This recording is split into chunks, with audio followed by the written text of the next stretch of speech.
Buenos días, espero que estéis bien y muchas gracias por estar con nosotros en este nuevo episodio de Un Café Con del 2022. Esta iniciativa, impulsada por la Delegación en Madrid de la Asociación Española de Ingenieros de Telecomunicación, AIT Madrid, tiene como objeto tratar temas de actualidad y de interés a través de la experiencia, el liderazgo y el ejemplo de nuestras invitadas e invitados. En nuestro café de hoy trataremos de la inteligencia artificial, la disciplina cuyo objetivo es el desarrollo de sistemas inteligentes, tomando como referencia la inteligencia humana, de tal manera que pueda también sentir, comprender, actuar y aprender para potenciar y complementar la capacidad humana.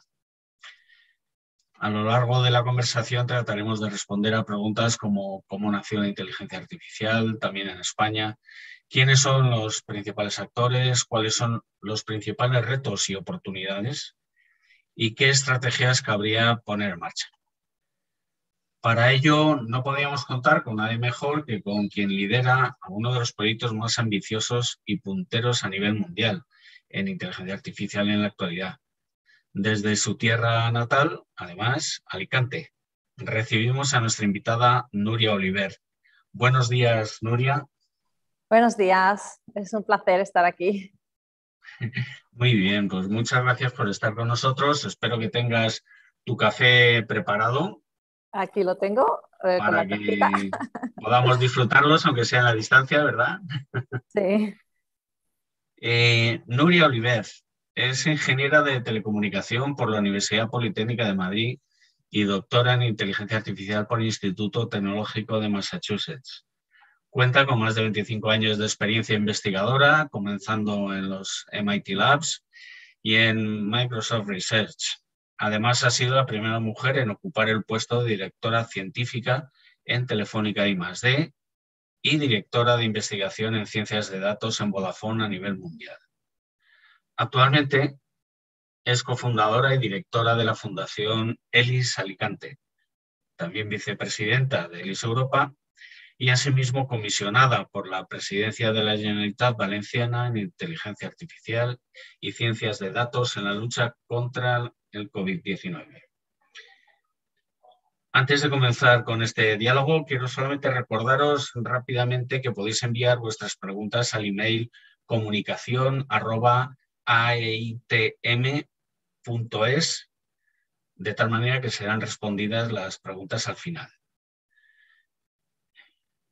Núria, comenzamos con la primera pregunta. La inteligencia artificial, aunque ya había bases teóricas anteriores, es un término acuñado en la década de los 50.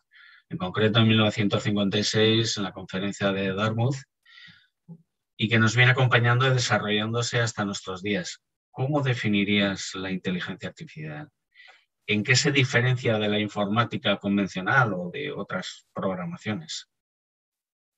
Bueno, gracias. De hecho, has definido ya la inteligencia artificial en tu presentación, ¿no? En tu introducción.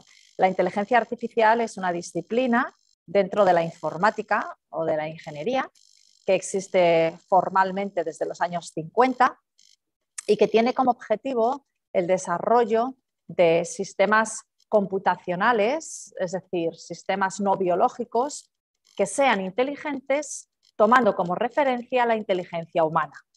De manera que si queremos construir inteligencia artificial, tenemos que caracterizar y entender la propia inteligencia humana, algo que realmente no controlamos, ¿no? Y no hemos conseguido. De la misma manera que hay muchos tipos de inteligencia humana y los humanos tenemos muchas diferentes habilidades, podemos percibir nuestro entorno, reconocer lo que estamos percibiendo y reaccionar en consecuencia, podemos comunicarnos, ¿no? Utilizando el lenguaje, podemos planificar, podemos optimizar problemas, aprendemos constantemente, nos adaptamos, de hecho si no nos adaptamos podemos morir, ¿no? Como especie.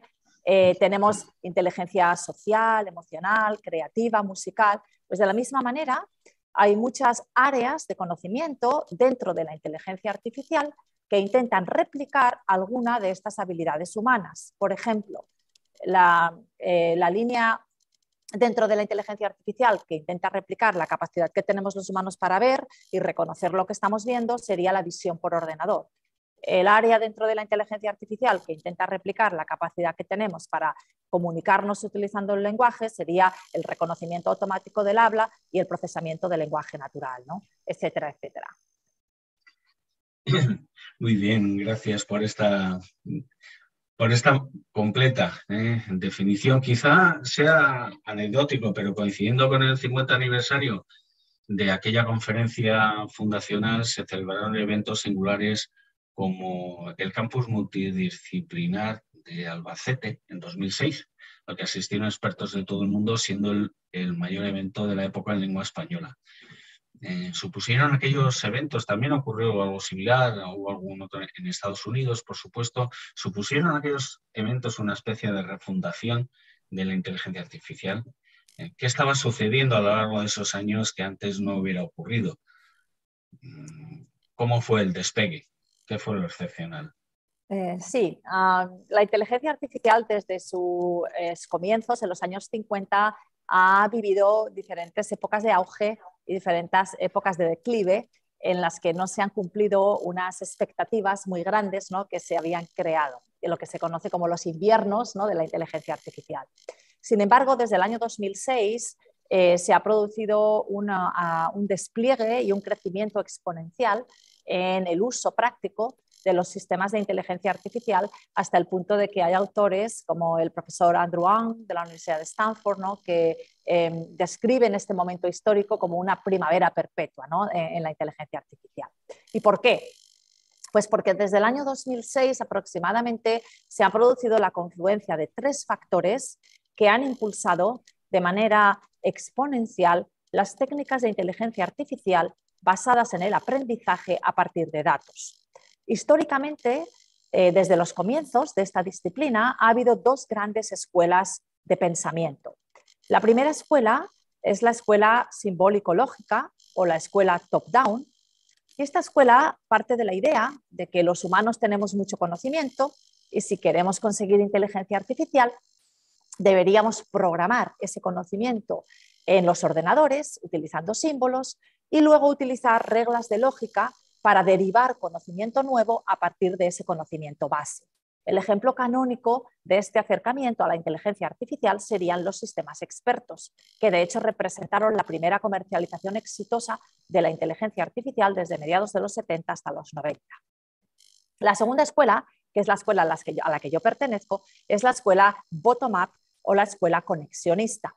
Y esta escuela parte de la siguiente observación. La mayoría o todos los seres biológicos inteligentes aprenden a partir de la experiencia, aprenden a partir de las interacciones con su entorno, aprenden a partir de datos. Si queremos construir inteligencia artificial, deberíamos inventar algoritmos que también aprendan a partir de datos.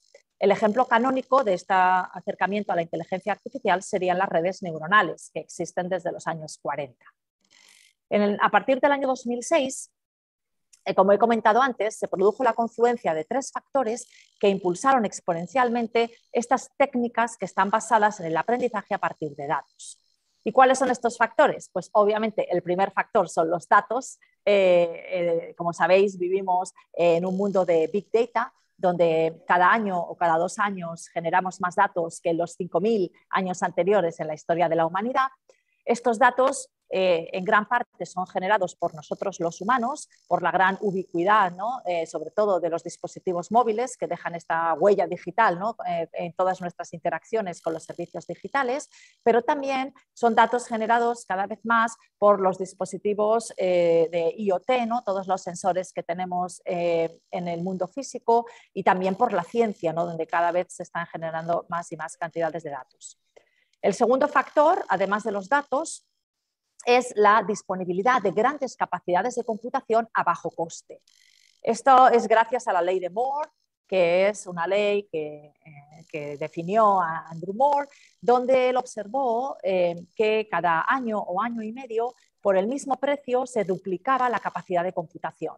Es decir, los chips disponibles en el momento tenían el doble de capacidad de procesamiento por el mismo precio, ¿no? Esta ley de Moore es la que hace que cuando nos compramos un móvil o un portátil, pues al año o al año y medio ese portátil vale mucho más barato o podemos comprarnos por el mismo dinero uno mucho mejor.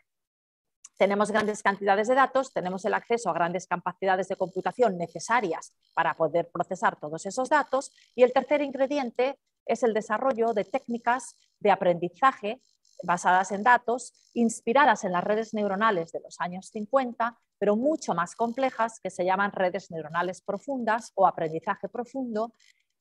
Para haceros una idea, pues arquitecturas actuales de aprendizaje profundo pueden tener miles de millones de parámetros, es decir, son complejísimas, que entrenadas con estas cantidades ingentes de datos, gracias a las grandes capacidades de computación que tenemos, nos permiten dar sentido, ¿no?, a estos datos. Y son las técnicas que están detrás de que podamos hablarle a nuestro móvil o a nuestro altavoz inteligente y nos entienda. Están detrás de que cuando sacamos el móvil para hacer una foto, pues salga un rectángulo donde están las caritas, pero también están detrás de todas las técnicas que se utilizan, por ejemplo, para los diagnósticos médicos, ¿no?, analizando pruebas radiológicas o, evidentemente, todos los sistemas que se utilizan para la optimización, por ejemplo, del transporte, ¿no?, o la optimización energética.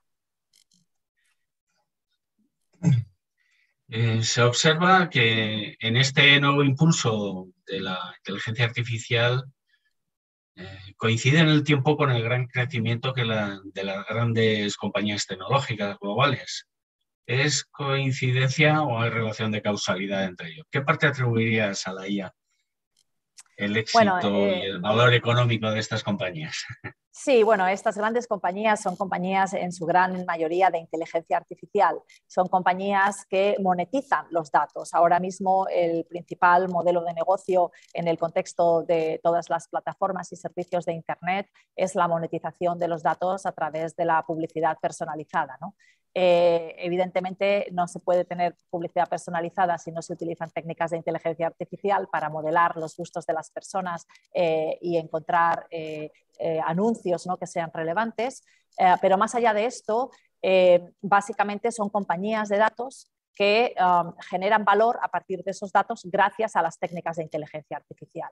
Por eso, no solamente estas compañías han adquirido un poder sin precedentes en la historia, ¿no?, teniendo valoraciones de mercado superiores al Producto Interior Bruto de muchos países del mundo, teniendo un peso en el mercado sin precedentes también en comparación con empresas de otras industrias y de otros sectores, pero además, y esto también es algo que no había sucedido nunca antes, están liderando la investigación en inteligencia artificial. Se ha producido un éxodo extremadamente preocupante por parte de los mejores investigadores del mundo, las mejores mentes del mundo trabajando en inteligencia artificial, se han marchado de instituciones académicas para trabajar en los laboratorios de investigación de estas grandes empresas tecnológicas. Esto es algo que consideramos que no es positivo, porque no es positivo que para en ninguna disciplina, y aún más en la inteligencia artificial por su carácter estratégico, no es positivo que el liderazgo de pensamiento no esté en un entorno de entidades académicas públicas, ¿no? Porque evidentemente estas empresas no son ONGs y tienen obviamente responsabilidades económicas y financieras hacia sus consejos de dirección y hacia sus accionistas, ¿no? Con lo cual no es una investigación neutra, ¿no?, o libre, sino que tiene unos claros intereses económicos. Aún es más preocupante en el contexto europeo porque ninguna de estas grandes empresas tecnológicas es europea, a pesar de que muchas de las grandes mentes que trabajan en estas empresas sí son europeas. Y quizás un dato que fue muy iluminador y sirvió un poco de revulsivo en el contexto europeo es el hecho de que los ganadores del premio Turing en el año 2019, el premio Turing es el equivalente al premio Nobel en informática, porque no hay premio Nobel en informática, los ganadores en el año 2019 fuesen los tres padres del aprendizaje profundo, de las redes neuronales profundas, Yann LeCun, Joshua Bengio y Geoff Hinton, los tres de origen europeo, los tres trabajando en Norteamérica, en empresas tecnológicas norteamericanas o con una fuerte vinculación con empresas norteamericanas, ¿no?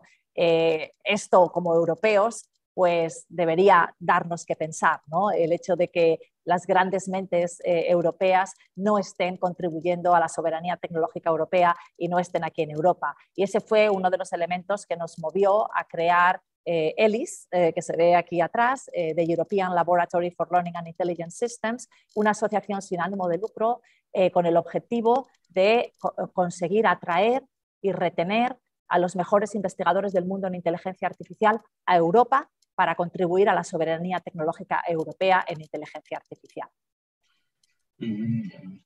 Como bien dices, el enfoque bottom-up, ¿no? A través del aprendizaje profundo, sin duda es el ganador de la ecuación en estos últimos años y en la actualidad, ¿no?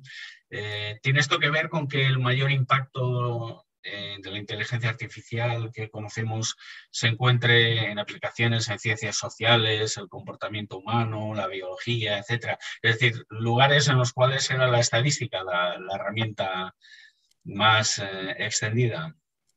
Sí, evidentemente cualquier disciplina que genere muchos datos es una disciplina susceptible de ser impactada por estas técnicas de inteligencia artificial que al final el aprendizaje profundo, las redes neuronales profundas están dentro de lo que se conoce como el machine learning o el aprendizaje automático, que al final son técnicas de aprendizaje estadístico, ¿no? Que utilizan la estadística como uno de los pilares.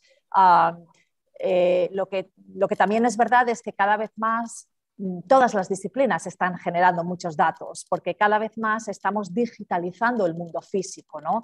Si pensamos, por ejemplo, en la medicina, todas las pruebas médicas ahora son digitales, todos los historiales médicos son digitales, ¿no? Estamos digitalizando la biología, estamos digitalizando la física, ¿no? Estamos digitalizando la química, estamos digitalizando básicamente todas las ciencias experimentales tradicionales tienen una contrapartida digital, porque al final en los experimentos se traducen, ¿no? en datos que hay que analizar con técnicas de inteligencia artificial por sus características, no solo por su volumen, sino también por ser lo que se conoce como datos no estructurados, es decir, textos, imágenes, vídeos, audios, datos de sensores, datos de microscopios, datos de diferentes tipos de pruebas, ¿no? Y experimentos que se hacen, que solamente utilizando estas técnicas de inteligencia artificial realmente podemos interpretar, podemos analizar y podemos darles sentido, ¿no? Y sacarles partido.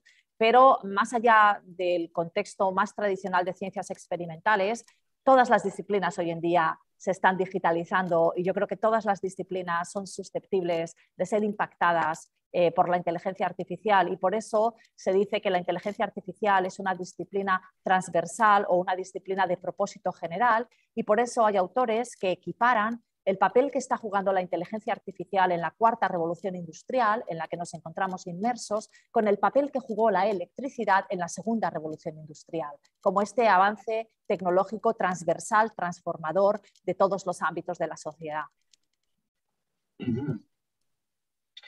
Con esta masiva utilización de datos, los datos no estructurados, es decir, aquellos que no sabemos intuitivamente determinar cuáles son las claves de los mismos, da lugar a que los sistemas que aprenden de lo que existe, de lo que les ponemos delante para aprender. Como a un niño se le pone su entorno y dependiendo del entorno donde se desarrolla e interacciona, pues así genera su propia inteligencia. Si utilizando datos del pasado para entrenar a los sistemas del futuro, podemos caer en unos sesgos importantes que nos estén, si no invalidando, sí condicionando enormemente los nuevos desarrollos. Me refiero al género, la raza, la edad, etcétera. Sí, ¿Debemos dejarlos que funcionen autónomamente con ese aprendizaje hecho así? Bueno, creo que hay diferentes conceptos en tu pregunta. En primer lugar, el planteamiento adoptado tanto en la visión europea como en el centro de investigación que dirijo, como en muchos ámbitos de la comunidad científica, es un planteamiento de uso de la inteligencia artificial para complementar o para aumentar al ser humano, no para sustituir al ser humano, ¿no? La clave es cómo podemos aprovechar la inteligencia artificial para que las decisiones humanas sean más justas, sean mejores, sean más eficientes, ¿no? Para ayudarnos a los humanos a superar las propias limitaciones que nuestras decisiones tienen. Sabemos que las decisiones humanas no son perfectas. Los humanos tenemos muchos sesgos conscientes e inconscientes. Los humanos tenemos amigos y enemigos. Somos susceptibles a la corrupción. Tenemos además sueño, hambre, podemos tener un mal día, ¿no? En fin, hay muchos factores que hacen que nuestras propias decisiones no sean las óptimas y que cometamos muchas injusticias. El objetivo es si podemos mejorar esas decisiones humanas apoyándonos en algoritmos de inteligencia artificial que en teoría pues no tienen hambre, ni sueño, ni amigos, ni enemigos, ni tienen un mal día, ni son susceptibles a la corrupción. Lo que sucede efectivamente es que como estos algoritmos están entrenados con datos de la realidad, si la realidad subyacente está sesgada, si hemos tenido patrones de discriminación, por ejemplo, contra una cierta raza o un cierto sexo o una cierta religión, ¿no? Históricamente, y los entrenamos con esos datos, los algoritmos no solamente aprenden los sesgos, sino que incluso muchas veces los amplifican, porque consideran la clase minoritaria una excepción o ruido en el sistema, ¿no? Y modelan la clase mayoritaria solamente. Por eso hay un área entera de trabajo y de investigación, que es una de las áreas en las que trabajamos en la unidad de LIS de Alicante, que es lo que se conoce como la discriminación y los sesgos algorítmicos, cómo inventar algoritmos de inteligencia artificial que tengan garantías de no discriminación, que modelen la discriminación y que intenten minimizarla, incluso si los datos con los que están siendo entrenados tienen sesgos. Los datos no son el único punto que puede causar sesgos en los algoritmos. También se pueden introducir sesgos por el uso de un cierto algoritmo versus otro, por la manera como está modelado el problema, por la determinación de qué variables utilizamos y cuáles no utilizamos. Y también puede haber sesgos en la manera como usamos estos algoritmos. Al final, los algoritmos nos van a dar una recomendación, nos van a dar una probabilidad, pues, de dar un crédito o no, una probabilidad de que haga una persona default, una probabilidad de que una persona vaya a ser reincidente o no en un crimen, pero somos los humanos los que tenemos que saber interpretar la salida, ¿no?, de estos algoritmos, y muchas veces también se pueden cometer errores, ¿no?, en la propia interpretación. Esta es una de las limitaciones y de las implicaciones éticas del uso de algoritmos para la ayuda a la toma de decisiones humanas, pero hay otras muchas, ¿no? Por ejemplo, la violación de la privacidad, el hecho de que a partir de datos no personales podemos inferir datos muy personales de las personas usando algoritmos de inteligencia artificial. Por ejemplo, a partir de tus patrones de likes en las redes sociales se puede inferir tu orientación sexual o tu orientación política o tu estado marital, ¿no?, etcétera. También otra limitación es lo que se conoce como la opacidad algorítmica, es decir, la difícil interpretabilidad de estos modelos, que como he comentado antes son extremadamente complejos, cuando al mismo tiempo, en muchos casos de uso, tenemos que poder interpretarlos y explicarlos para poder justificar por qué estamos tomando una decisión o estamos tomando otra. Si yo soy radióloga y me apoyo en el uso de un algoritmo de inteligencia artificial para diagnosticar cáncer de pulmón, tendría que poder explicar luego al paciente por qué pienso que si tiene cáncer o no tiene cáncer, y no simplemente decir, pues no sé, el algoritmo me dice que con un 99% de probabilidad, no, esto es cáncer. Otra limitación que también es bastante conocida en el entorno de la opinión pública, es lo que se conoce como la falta de veracidad. Podemos utilizar técnicas de inteligencia artificial para generar contenido no veraz, para generar vídeos, imágenes, textos, audios que no existen, que están 100% inventados, pero que para el ojo humano o para el oído humano parecen veraces, parecen corresponderse con una realidad subyacente que no existe, ¿no? Obviamente, la generación de este contenido no veraz y la difusión a millones de personas puede tener un gran impacto socialmente, ¿no?, y en la formación de la opinión pública.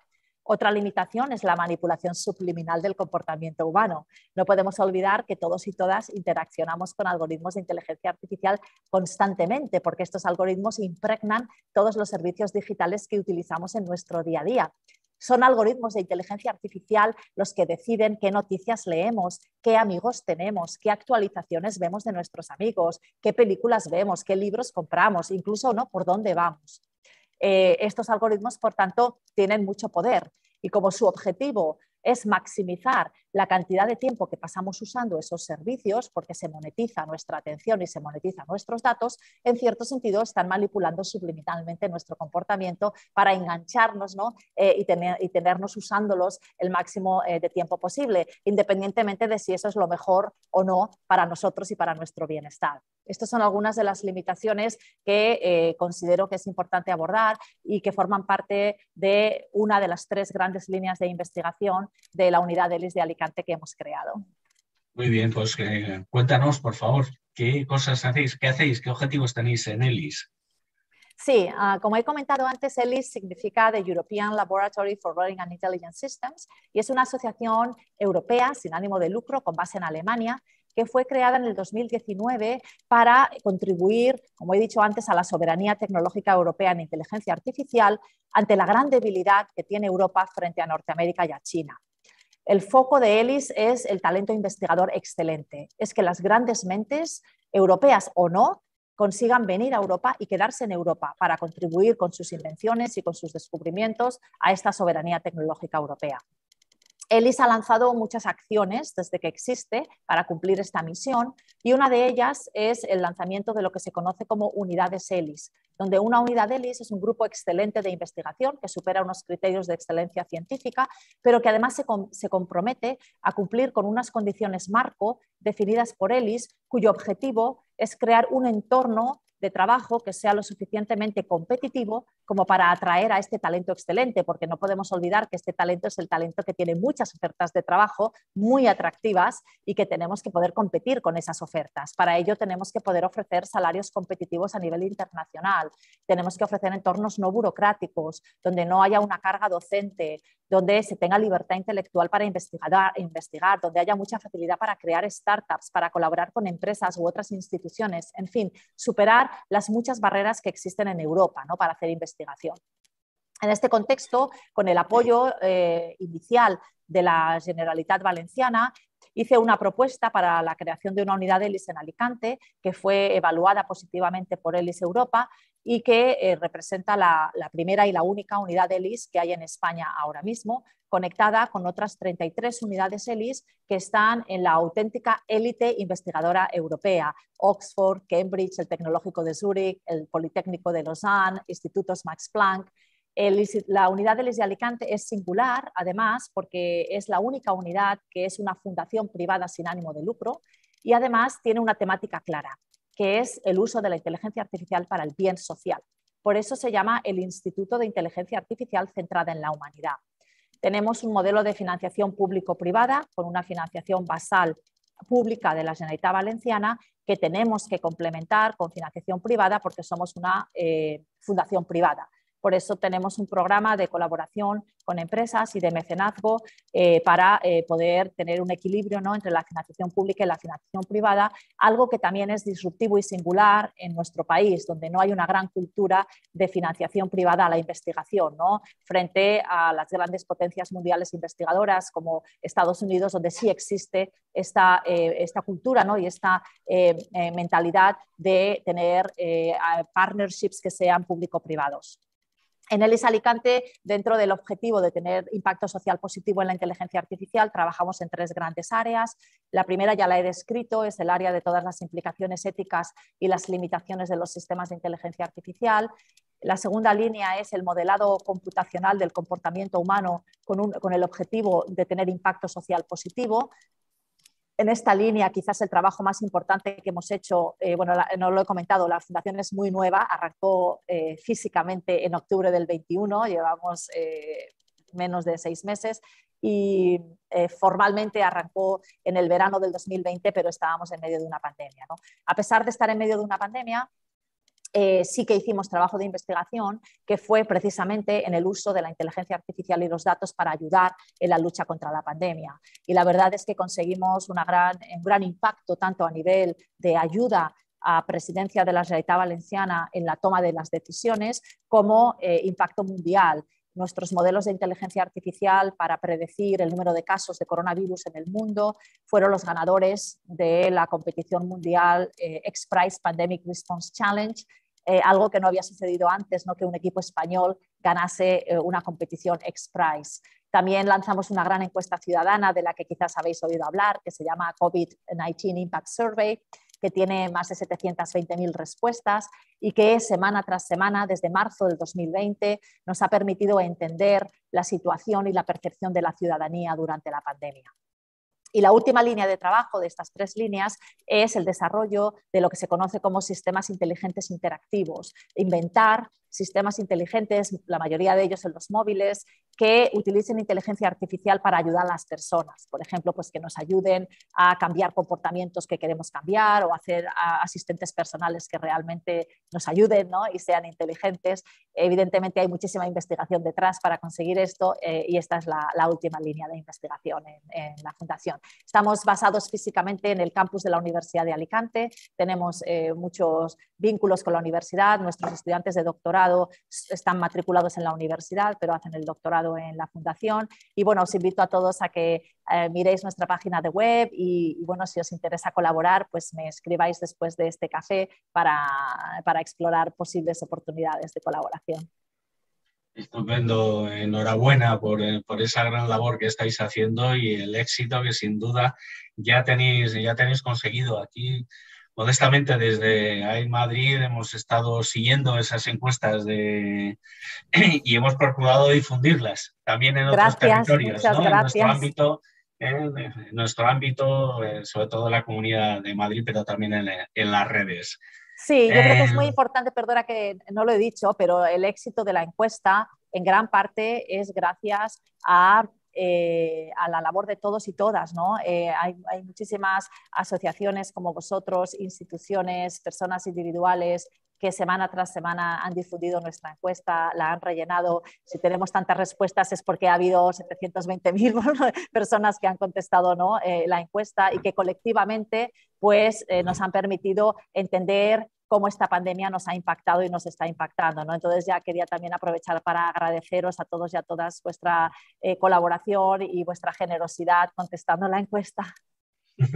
Muchas gracias, Nuria. Damos paso a la redacción que ha estado recibiendo preguntas de nuestros seguidores. Hola, Malú. Buenos días. Buenos días. Jo, Nuria, un lujazo y un gusto poder escucharte, la verdad, que me ha parecido súper interesante todo lo que has comentado. Pues nada, nos han llegado bastantes preguntas, la verdad. Una sobre el tema de regulación. ¿Hay que regular todo esto? ¿Quién debería hacerlo? ¿Europa? ¿Lo deberíamos hacer los países? ¿Cómo lo veis? Sí, bueno, yo creo que obviamente es necesario regular dependiendo del caso de uso, ¿no? En donde se esté utilizando la inteligencia artificial. Ya existe regulación en muchos sectores. Si se utiliza en el sector médico ya existe regulación, ¿no? Se necesita aprobación en Estados Unidos, ¿no? Del FDA, de las entidades regulatorias médicas, ¿no? Antes de poder utilizar cualquier tipo de tecnología, ¿no? Con fines de diagnóstico, por ejemplo. Pero hay muchos ámbitos donde no hay regulación. Y considero que sí es necesaria la regulación, así lo considera también la Comisión Europea, que propuso en abril del 21 una potencial regulación para la inteligencia artificial.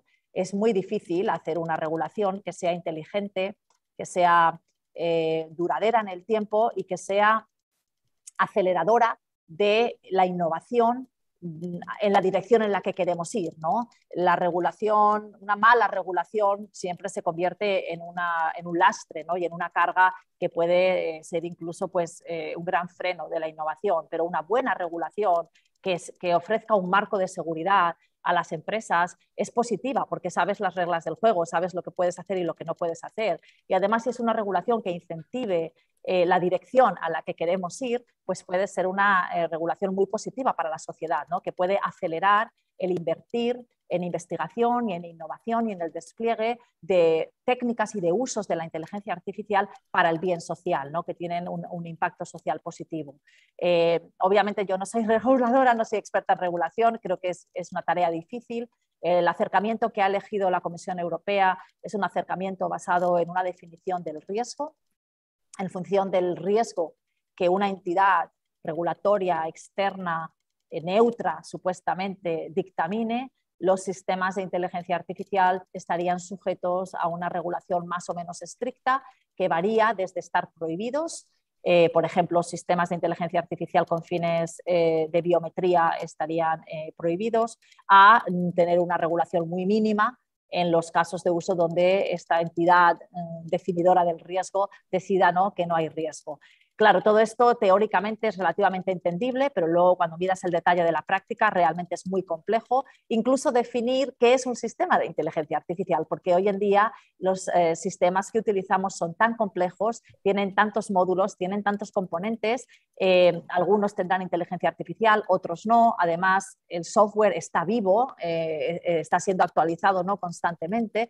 Entonces, ¿qué significa que un sistema tenga inteligencia artificial? Tiene que ser todo, tiene que ser un módulo. ¿Qué significa incluso inteligencia artificial? Porque pueden no tener inteligencia artificial, pero discriminar igualmente. Si yo tengo una regla, y es una regla que no es de inteligencia artificial, donde digo que a las personas que midan más de 1,80 m no les voy a dar un crédito, eso no es inteligencia artificial, pero estoy discriminando con una regla que me he inventado, ¿no? Entonces, conceptualmente creo que no es difícil de entender, pero implementar esa visión conceptual no es fácil, ¿no? Yo creo que es una gran tarea que tiene ahora Europa, que también, he de decir, ha sido pionera en el mundo, proponiendo en abril del 21 esta regulación de la inteligencia artificial, ¿no? Nos están preguntando también cuánta gente trabaja en ELIS. Sí, ahora mismo nosotros, bueno, ELIS Europa es muy grande, como he comentado, tiene 34 unidades en 14 países europeos e Israel, tiene 300 y pico fellows y scholars, que son investigadores distinguidos en inteligencia artificial que han superado una evaluación externa. Tiene, creo que son unos 200 estudiantes de doctorado ELIS, que son los mejores estudiantes del mundo que han decidido venir a Europa a hacer su doctorado. Tiene no sé cuántos miles de miembros, tiene empresas asociadas, en fin, ELIS en sí misma ha crecido mucho, ¿no? Y es muy grande. La unidad de ELIS de Alicante, como he comentado, arrancó en octubre del 21 y tenemos ahora mismo 7 personas, de las cuales 4 son estudiantes de doctorado del programa ELIS de doctorado. Tenemos posiciones abiertas de investigación, tanto junior como senior, como también tendremos más estudiantes de doctorado que empezarán en el curso académico próximo, también dentro del programa ELIS de doctorado, que como he dicho es uno de los mejores del mundo, muy competitivo. Para que os hagáis una idea, estos estudiantes que están ahora en Alicante forman parte de la primera promoción del programa ELIS de doctorado, al que se presentaron casi 1.400 personas, candidatos y candidatas, de los cuales ELIS seleccionó 60. Es extremadamente competitivo porque la idea es atraer a las mejores mentes a que hagan su doctorado en Europa y trabajen con los mejores investigadores europeos y obviamente con la esperanza de que se queden luego en Europa trabajando. Pues más cosas están preguntándonos. ¿Cómo podemos hacer para dar a conocer a toda la población y explicarles qué es la inteligencia artificial, que es algo que ya está aquí? Me están preguntando. Es una buena pregunta. La parte de la educación es absolutamente fundamental. Yo lo llevo diciendo desde hace 15 años, quizás no con mucho éxito, tanto una reforma de la educación obligatoria como educación y programas de upskilling y reskilling a todos los profesionales, porque no podemos olvidar que esta cuarta revolución industrial está produciendo una profunda transformación del mercado laboral y que tenemos que invertir en estos programas para que todas las personas puedan continuar contribuyendo en esta realidad, ¿no?, de la cuarta revolución industrial. Y luego, evidentemente, educación a nuestros representantes políticos y a la ciudadanía. En el contexto de la ciudadanía, quizás el proyecto más ambicioso fue el proyecto que lanzó Finlandia hace ya 3 años o más, que se llama Elements of AI, Era un proyecto en el que el gobierno finlandés se propuso que un porcentaje de la población finlandesa supiese lo que era la inteligencia artificial. Es un programa que la Comisión Europea ha traducido a todos los idiomas de la Unión Europea. Es gratuito, Elements of AI, y presenta unos conocimientos básicos, ¿no?, de lo que es la inteligencia artificial, que puede ser una herramienta útil, ¿no?, para darle más difusión. Está en castellano, está en todos los idiomas y es gratuito, y el nivel es un nivel de principiante, ¿no? Luego hay muchísimos cursos online para personas que ya tengan una cierta formación, ¿no?, tanto en las grandes universidades americanas como en sistemas de MOOCs como Coursera, ¿no?, que ya tienen cursos específicos de Deep Learning o de Machine Learning.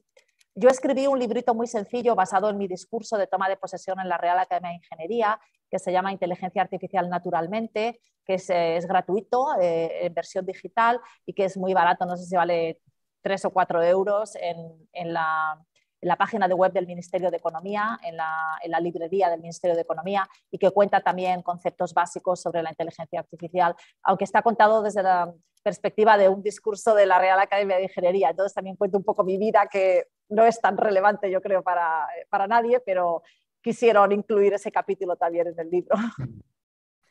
Luego nos están también preguntando el tema un poco relacionado también con que esta semana hemos celebrado el Día de la Mujer, ¿no? Entonces, también nos preguntan en qué medida consideras que la inteligencia artificial puede ayudarnos a luchar con esta desigualdad de género que tenemos. Y luego también me siguen preguntando qué porcentaje de hombres y mujeres hay en ELIS.